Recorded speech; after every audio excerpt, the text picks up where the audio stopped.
10 years had passed since the humans walked away from the Galactic Council. 10 years of change. 10 years of endings and beginnings.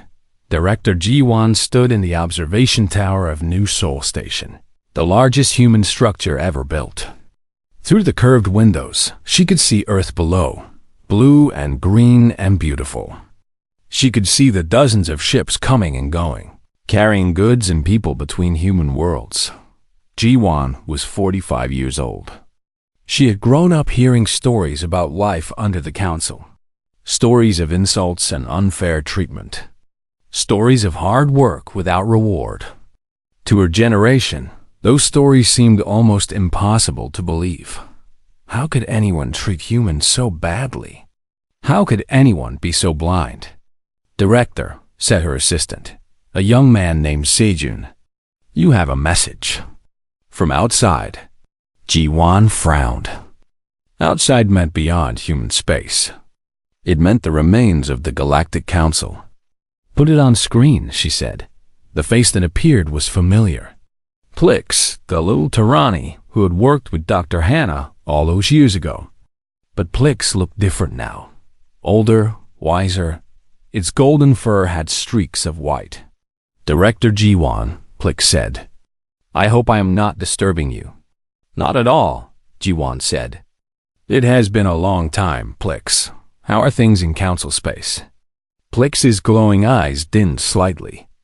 "Not good, but better than they were. I wanted to send you the final report, as I promised." A document appeared on Ji-won's screen. She began to read, and her face grew serious. The Vrel Empire had collapsed 5 years ago. Without working technology, their civilization could not survive. The survivors had scattered to other worlds, begging for shelter. The tyranny had lost half their population to plagues and famines. Those who remained had learned, slowly and painfully, to do the work that humans had once done for them. Plix had led this effort, teaching human knowledge to anyone who would listen. The Makith had closed their borders and returned to their old ways, living as they had before space travel, growing slowly in their forests. The council itself no longer existed. The great hall stood empty. The floating lights had gone dark. The high seats were covered in dust. "It is finished then," Ji-won said quietly. "The council is truly gone." "Yes," Plix said. "The greatest civilization in galactic history, destroyed by its own pride. There is a lesson there, I think." Ji-won nodded. "What will you do now?" "I will keep teaching," Plix said. "I will keep healing. Dr. Hannah taught me that knowledge should be shared, not hoarded. She taught me that kindness matters more than power." Plix paused. "I think about her often. I think about all the humans I knew. I wish I could tell them I am sorry. I wish I could tell them that not everyone agreed with how they were treated." "They knew," Ji-won said gently. "They always knew there were good ones among you. That is why they gave you their knowledge before they left. They wanted to give you a chance." Plix's eyes glowed brighter. "Then I will not waste that chance. I will honor their memory by being better than my ancestors were." The call ended. Ji-won sat alone in the observation tower, watching the ships move against the backdrop of stars. That evening, she visited Elder Minho, at 130 years old. He was still alive, still sharp, still watching the galaxy with curious eyes. He lived in a small house with a beautiful garden, tended by his longtime companion Suji. "You look troubled," Minho said as Ji-won sat down across from him. "I received a report today," she said. "The council is officially gone. The great galactic council that ruled for thousands of years has finally ended." Minho nodded slowly. "I thought it would happen eventually.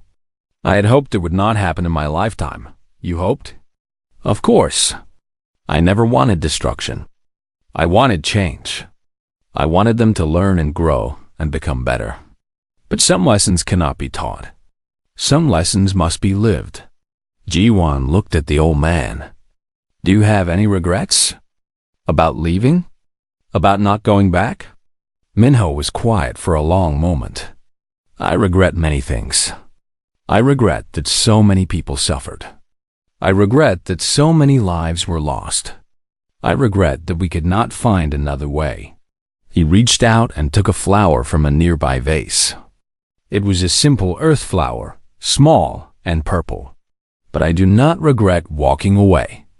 Sometimes, the kindest thing you can do is to let someone face the results of their own choices. If we had stayed, if we had kept working and serving and accepting insults, they would never have learned. They would never have changed. Did they change? Jiwan asked. In the end? Some did, Minho said. Your friend Plix changed. The survivors changed. They learned that work is not shameful. They learned that service is not weakness.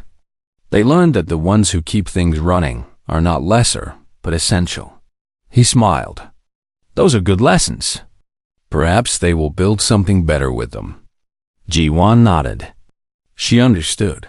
That night, she called a meeting of the Human Council. Yes, humans had their own council now. A small one. A quiet one. One that remembered the lessons of the past. I have a proposal, Jiwon said to the gathered leaders. We have been alone for 10 years. We have built something good here. But we cannot stay isolated forever. Admiral Sora, now old and retired, sat at the back of the room. What are you suggesting? Not a return, Jiwon said quickly. Never a return to what we were, but perhaps an opening. A hand extended to those who are willing to meet us as equals. A chance for a new beginning. The room was silent. Then President Yoonji's successor, a young woman named Minji, spoke. Would they accept? After everything that happened? Some would, Jiwon said. Not all. Not even most. But some. And perhaps that is enough to start. The council discussed and debated. They remembered the pain of the past. They considered the possibilities of the future. In the end, they voted. The decision was not unanimous. It was close. But it passed.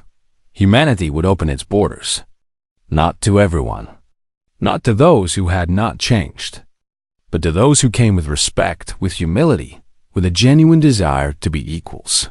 The first to respond was Plix, bringing a small group of Tarani who had embraced human teachings. They came not as conquerors or masters, but as students and friends. They worked alongside humans. They learned from humans. They treated humans as equals, and slowly, very slowly, something new began to grow. It was not an empire. It was not a council of rulers and subjects. It was something smaller and simpler. A community of species who had learned through pain and loss. That respect is more valuable than power. Years later, when Jiwon was old and ready to pass leadership to the next generation, she gave one final speech. We walked away from the Galactic Council because we had no other choice. They would not hear us. They would not see us. They would not treat us as equals. So we left. We did not fight. We did not threaten. We simply walked away. She looked at the crowd before her. Humans and Tarani and others, all listening together. The council fell because it was built on a lie. The lie that some beings are worth more than others. The lie that hard work is shameful. The lie that kindness is weakness. We are building something different here. Something based on truth. The truth that all beings have value. The truth that every job matters. The truth that the ones who serve are as important as the ones who lead. She smiled. This is our legacy. Not conquest. Not revenge. Just the simple act of walking away from those who would not respect us and building something better with those who would. The crowd was silent. Then, slowly, they began to applaud. Humans and aliens together, honoring the woman who had helped build their new world. No struggle. No farewell. Just the quiet dignity of people who knew their own worth and refused to accept anything less. That was humanity's gift to the galaxy, and it would never be forgotten. 2 years had passed since the humans left. 2 years of chaos. 2 years of suffering. 2 years of the mighty Galactic Council slowly falling apart. Admiral Sora stood on the deck of her flagship, the Bright Tomorrow. She was a woman of 50 years, with short gray hair and eyes that had seen too much. She had spent her youth serving on council ships, being treated like a lesser being. Now she commanded the greatest human fleet ever built. Through the windows of the bridge, she could see the border of human space.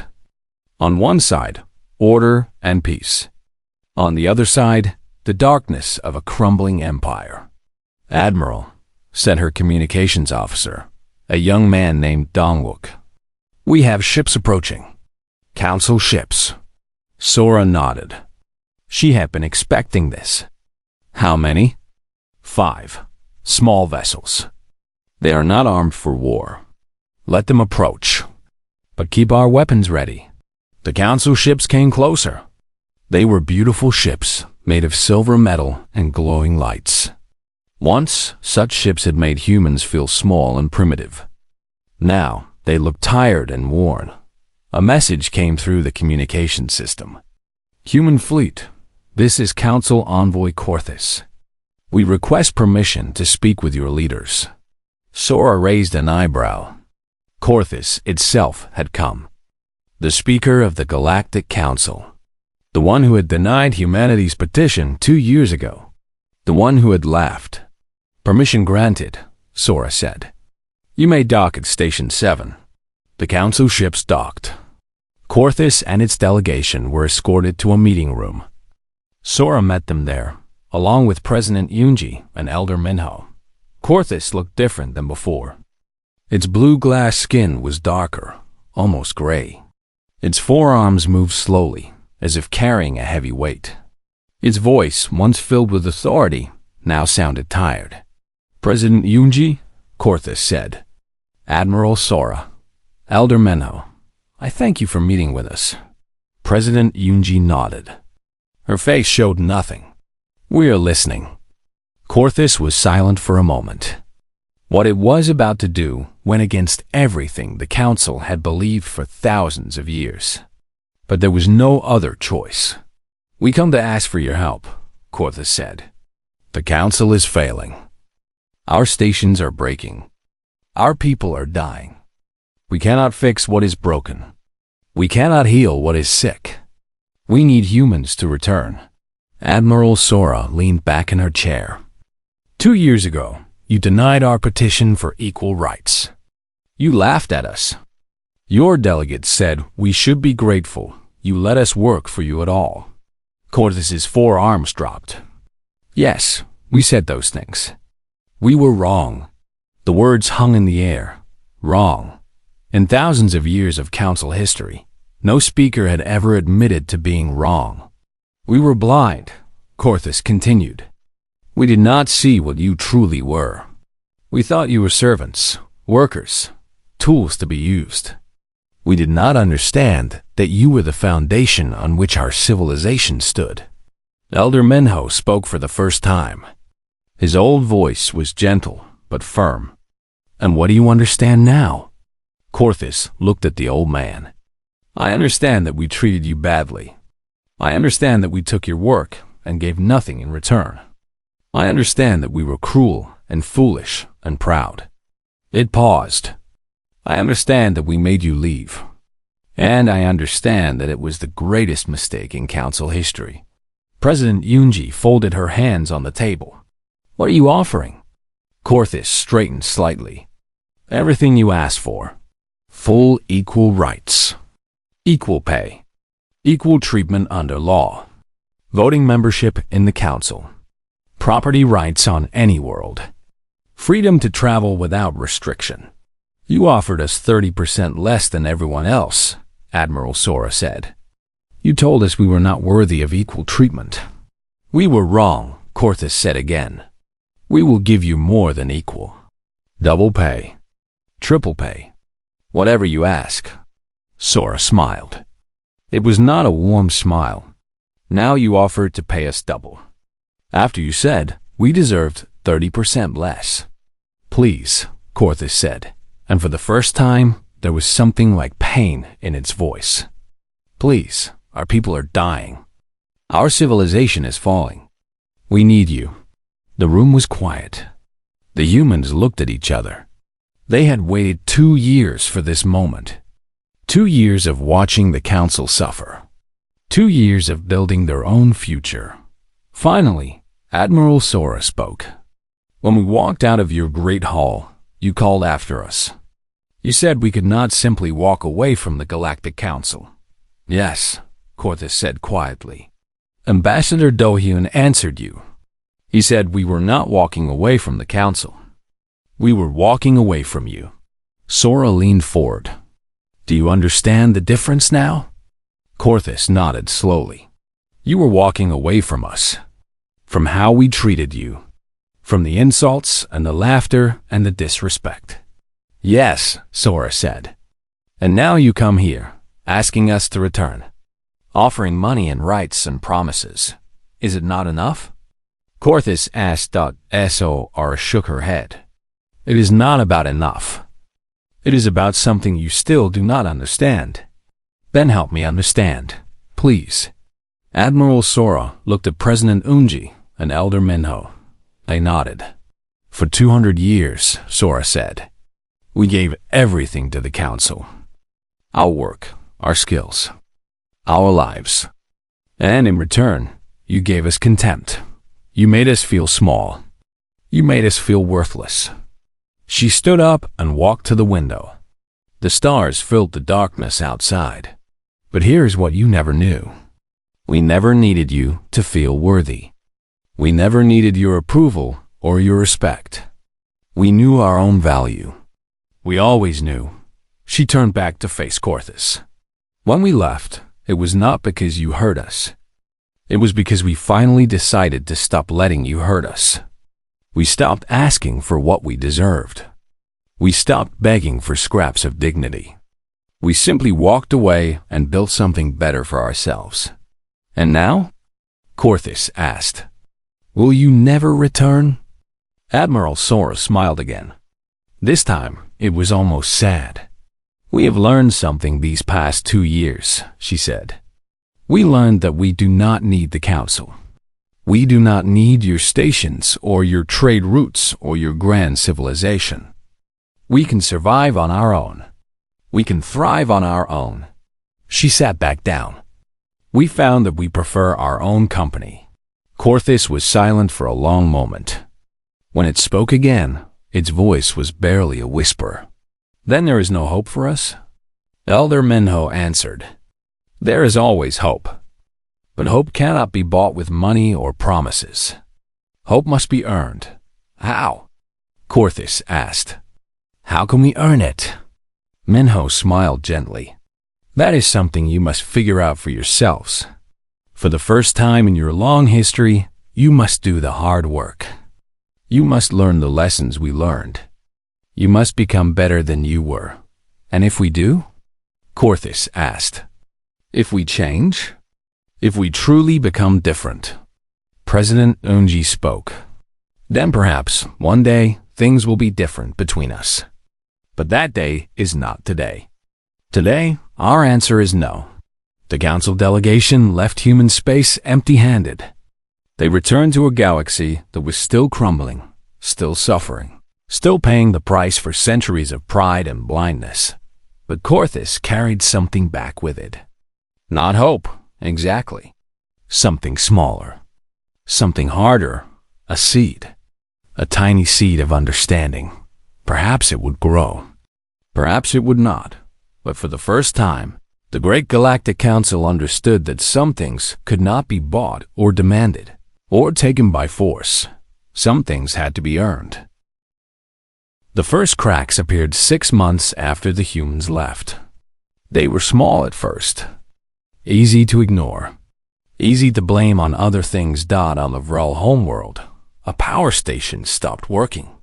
The engineers looked at the machines and scratched their heads with their forearms. They had never actually fixed these machines before. The humans had always done it. "It cannot be that hard," said Chief Engineer Malik. The humans were not even a real spacefaring species when they joined the council. "If they can fix these machines, we certainly can." 3 days later, the power station exploded. 2,000 Vrel died. 10,000 more were left without power in the cold darkness of their northern continent. On the Tarani colony of Goldpaw, a plague broke out. It was a simple disease, one that Dr. Hana had cured many times with basic human medicine. But Dr. Hana was gone, and no one remembered how to make the medicine. The Tarani doctors tried their own treatments. They used old remedies that had worked before humans came. But the plague was different now. It had changed over the years. It had become stronger, and only human medicine could stop it. In 2 weeks, 50,000 Tarani were sick. In 4 weeks, 10,000 were dead. On the space station Haven's Rest, Plix the Tarani worked day and night in the hospital. It tried to remember everything Dr. Hana had taught it. It tried to save as many lives as possible, but the other doctors would not listen. They said Plix was too young. They said human medicine was primitive. They said they knew better. Plix watched patients die from diseases that could be cured. It watched machines break down because no one knew how to fix them. It watched the hospital fall apart. Piece by piece, day by day. One night, Plix sat alone in its small room and cried. It missed Dr. Hana. It missed the humans.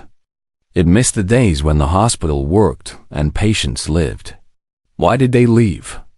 Plix whispered to the darkness. Why did we make them leave?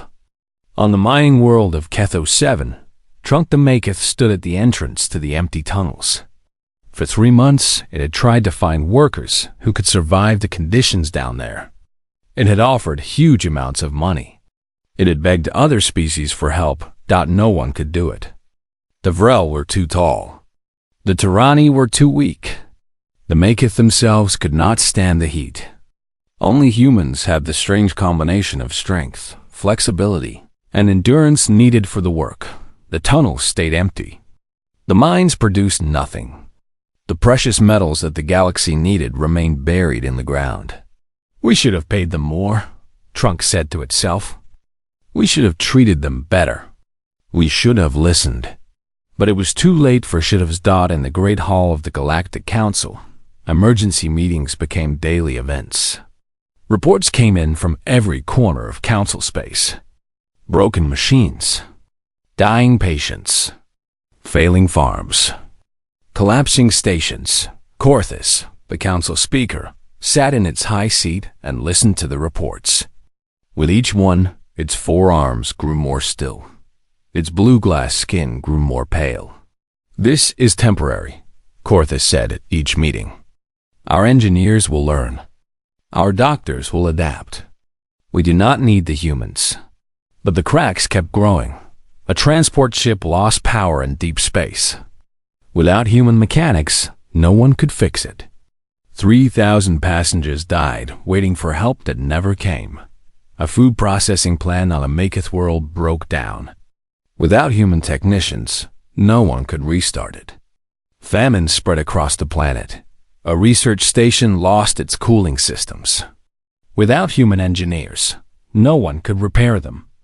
The entire station burned, along with years of scientific work and hundreds of researchers. Elder Minho heard about these disasters from his home on Earth. He sat in his garden, drinking tea, reading reports from the galaxy he had left behind. They still do not understand, he said to Suji, who had become his assistant. They still think this is about machines and medicine. Is it not? Suji asked. Minho shook his head slowly. The machines and medicine are symptoms. The real problem is deeper. What is the real problem? Minho set down his tea. For 200 years, humans did the work that no one else wanted to do. We fixed the things that were too boring to fix.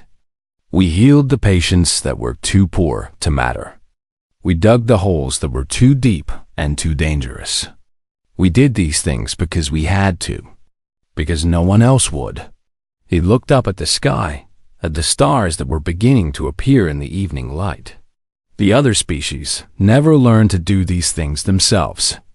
They never had to. We were always there, quiet and hard-working, keeping everything running. They took us for granted. They laughed at us. They thought we were weak because we did not complain. And now? Now they must learn to do what we did. But they do not know how. They have forgotten that hard work is not shameful. They have forgotten that small tasks matter. They have forgotten that the ones who serve are often the ones who hold everything together. On Haven's Rest, Plix made a decision. It would not let Dr. Hannah's lessons die. It would teach the other doctors, whether they wanted to learn or not. Plix started with the youngest medical students. They had not yet learned to look down on human knowledge. They listened when Plix spoke. They watched when Plix worked. They asked questions and took notes. Slowly, very slowly, things in the hospital began to improve. Not much, not enough, but a little. Dr. Hannah would be proud of you, said one of the students to Plix. Plix's eyes glowed a little brighter. I hope so. I truly hope so. But Plix's hospital was just one small light in a galaxy that was growing darker every day. The cracks continued to spread. The problems continued to multiply. The council held more meetings. They made more speeches. They blamed each other and blamed the humans and blamed fate itself. But they did not fix anything. They did not know how. 1 year after the humans left, the Galactic Council sent a message to Earth. It was not a demand. It was not a threat. For the first time in 200 years, it was a request. Please, the message said. Please come back. We need you. The humans received the message. They read it carefully. They discussed it among themselves. And then they sent their reply. The reply was short. Just 2 words. Not yet. The council read those 2 words again and again. They did not understand. Not yet? What did that mean? When would the humans come back? They sent more messages asking for explanation. They received no response. The cracks continued to grow. The galaxy continued to crumble. And the humans sat in their own space, watching, waiting, building their own future. Not yet. They had said, but they had not said never. The news spread across the galaxy like fire. At first, no one believed it. The humans were leaving. All of them. Every single one. Commander Tayuk stood on the bridge of the carrier ship Dawn of Earth. Through the wide windows, he could see hundreds of other ships floating in formation. Transport ships, medical ships, cargo ships. Each one carried humans back to their own space. Tayuk was a quiet man with a round face and kind eyes. He had spent 20 years serving on alien stations, fixing things that alien engineers could not fix, solving problems that alien minds could not solve. Now he was going home. Sir, said his second officer, a young woman named Bora, we have received another message from the council. What do they want this time? Tayuk asked without turning from the window. They are demanding that we stop the withdrawal. They say we are breaking our contracts. Tayuk smiled slightly. Tell them that every contract has been fulfilled. Every debt has been paid. Every obligation has been met. We have broken nothing. Bora nodded and turned to send the message. On a space station called Haven's Rest, Dr. Hannah was packing her medical equipment. She had worked in the station's hospital for 15 years. She had saved thousands of alien lives. The Vrel, the Tarani, the Maketh, even species whose names she could not say. Her assistant, a young Tarani named Plix, watched her with wide, glowing eyes. Dr. Hannah, please. You cannot leave. The hospital needs you. Hannah stopped packing and looked at Plix. She had always liked the little Tarani. Unlike most of its species, Plix had treated her with respect. "Plix," she said gently, "I have taught you everything I know. You can run this hospital without me. But the other doctors do not listen to me. They say I am too young. They say I learned from a human, so my knowledge is not real knowledge." Hannah felt a pain in her chest.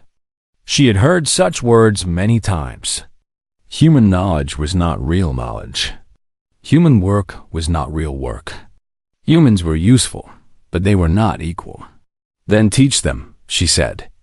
"Show them that knowledge is knowledge, no matter where it comes from." Plix's eyes dimmed with sadness. "Will you ever come back?" Hannah put her hand on Plix's small shoulder. "I do not think so, but I will remember you, and I hope you will remember me."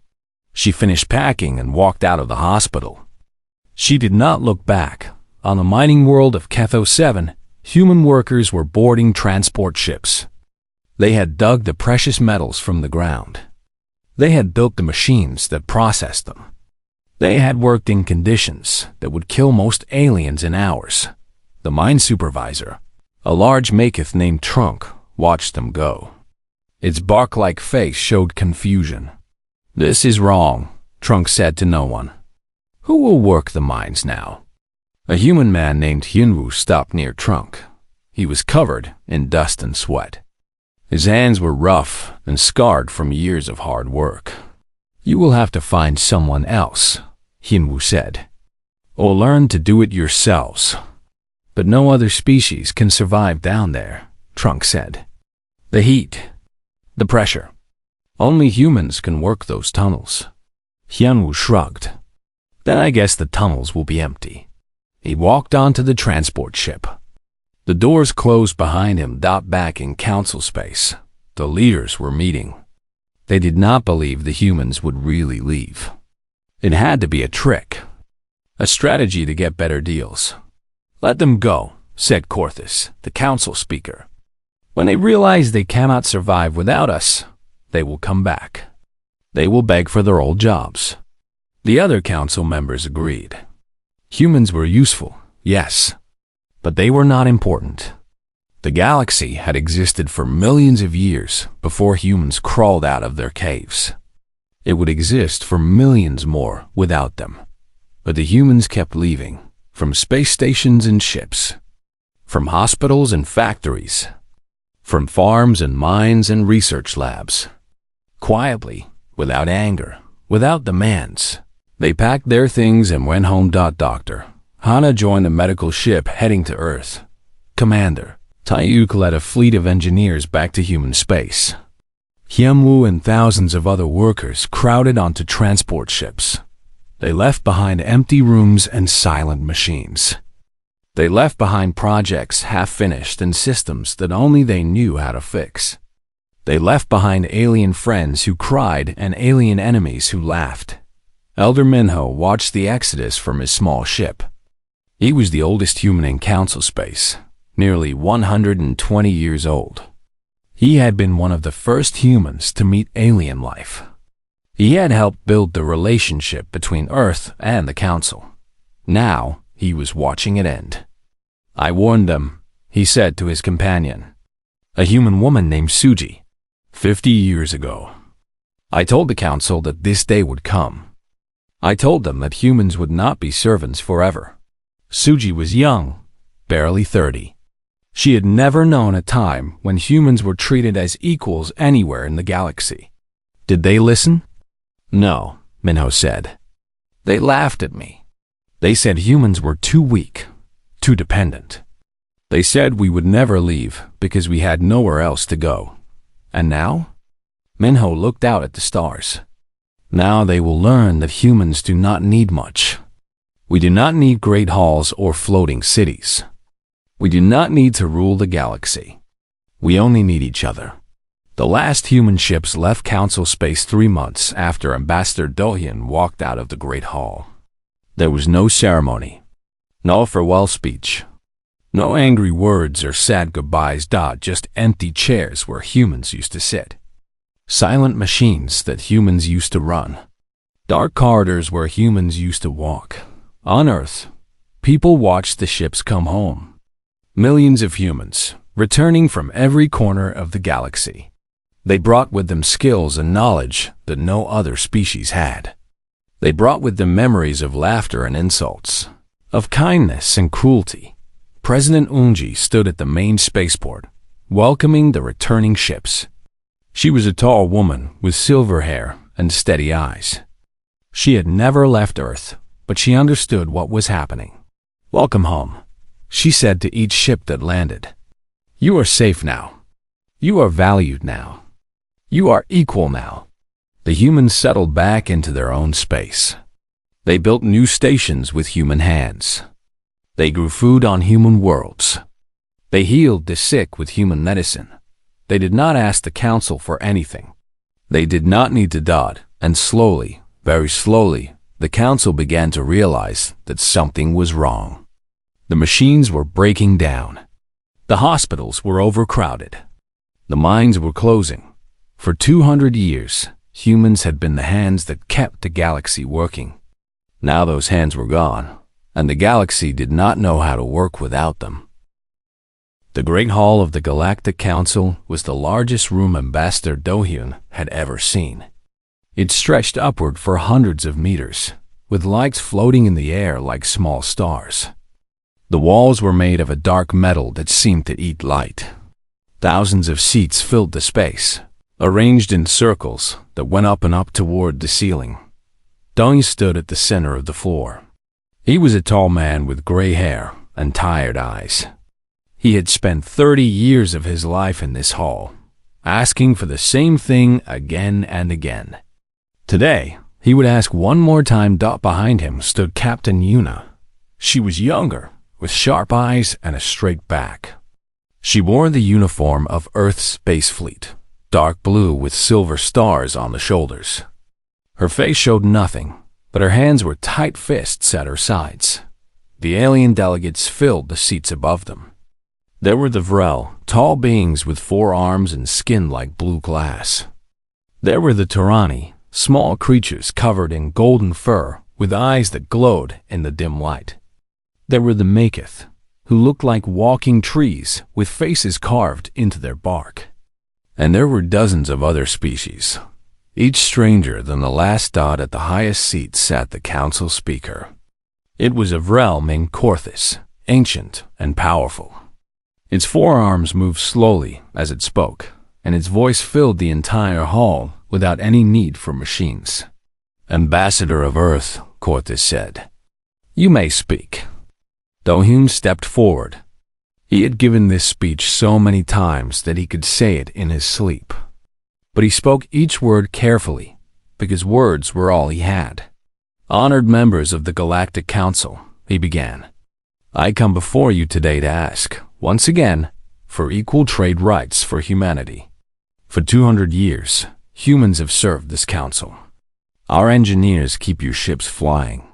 Our doctors heal your sick. Our workers build your stations. We ask only for fair payment for our work." He paused and looked up at the thousands of faces watching him. Most showed nothing. Some showed boredom. A few showed something that looked like amusement. "Currently," Do-hyun continued, "humans receive 30% less payment than any other species for the same work. We cannot own property on council worlds. We cannot vote on council matters. We cannot travel freely without special papers that take months to get." A sound came from somewhere in the upper seats. It was laughter. Do-hyun had heard that laughter many times before. "We do not ask for special treatment," he said. "We ask only to be treated the same as everyone else." He stopped speaking and waited. The hall was quiet except for the soft sound of aliens shifting in their seats. Korthus raised one of its 4 arms. "The council has heard the petition from Earth. We will now vote." Lights appeared above each section of seats. Green for yes, red for no. Do-hyun watched as the colors spread across the hall like a wave. Red, red, red, red. Not a single green light appeared. When all the votes were counted, Korthus spoke again. "The petition is denied." The vote is unanimous. More laughter filled the hall now. It came from all sides, from dozens of different throats. Some aliens pointed at Do-Yoon and Yuna, their strange mouths twisted in smiles that showed too many teeth. A Tarani delegate stood up. Its golden fur rippled as it spoke. Perhaps humans should simply be grateful we allow them to work for us at all. After all, what would they do without us? Go back to their little planet and play in the dirt? The laughter grew louder. Yun took a step forward, but Do-Yoon raised his hand. She stopped. Do-Yoon looked at the Tarani who had spoken. He looked at Korthus. He looked at all the laughing faces in the Great Hall. For a long moment, he said nothing. Then he did something he had never done before in 30 years of coming to this hall. He turned around without a word, without a gesture, without even a change in his expression. Ambassador Do-Yoon simply turned his back on the Galactic Council and began to walk toward the exit. Captain Yuna followed him. The laughter slowly died. Confusion replaced it. This was not how things were supposed to go. The human was supposed to argue. He was supposed to beg. He was supposed to threaten or cry or make angry speeches about justice and fairness. He was not supposed to just leave. Ambassador, Korthus called out. You have not been dismissed. Do-Yoon did not stop walking. His shoes made soft sounds on the metal floor. You cannot simply walk away from the Galactic Council, Korthus said, and for the first time, there was something other than calm authority in its voice. There was surprise, maybe even a little fear. Do-Yoon reached the great doors of the hall. They were 10 meters tall and made of the same dark metal as the walls. He put his hand on the door, and it slid open with a soft hiss. He stopped in the doorway and turned his head slightly. He did not look at the council. He spoke quietly, but somehow his words reached every ear in the hall. We are not walking away from the council, he said. We are walking away from you. Then he and Captain Yuna stepped through the door, and it closed behind them. The hall was silent. No one knew what to say. Nothing like this had ever happened before. In the corridor outside, Yuna walked beside Do-Yoon. Her hands were still tight fists, but now there was a small smile on her face. That was different, she said. Yes, Do-Yoon agreed. It was. What happens now? Do-Yoon kept walking. The corridor was long and empty. Their footsteps echoed off the walls. Now, he said, we go home. And we do not come back. Yuna nodded slowly. The council will not be happy. No, Do-Yoon said. They will not. They reached a window that looked out into space. Stars filled the darkness, millions of them, cold and distant. Somewhere out there, in a small corner of the galaxy, was Earth, was home. Do you think they will try to stop us? Yuna asked. Do-Yoon watched the stars for a moment. They will try many things, he said. They will threaten. They will demand. They will offer deals and make promises. But they will not stop us, because they do not believe we will really leave. And when they realize we mean it, Do-Yoon smiled. It was a tired smile, but it was real. Then they will learn something that no species in the galaxy has ever taught them. What is that? That they need us more than we need them. They walked on in silence, leaving the great hall of the Galactic Council behind them. No struggle, no farewell. Just two humans walking away from an empire that had laughed at them for 200 years. It was the beginning of the end. The council just did not know it yet.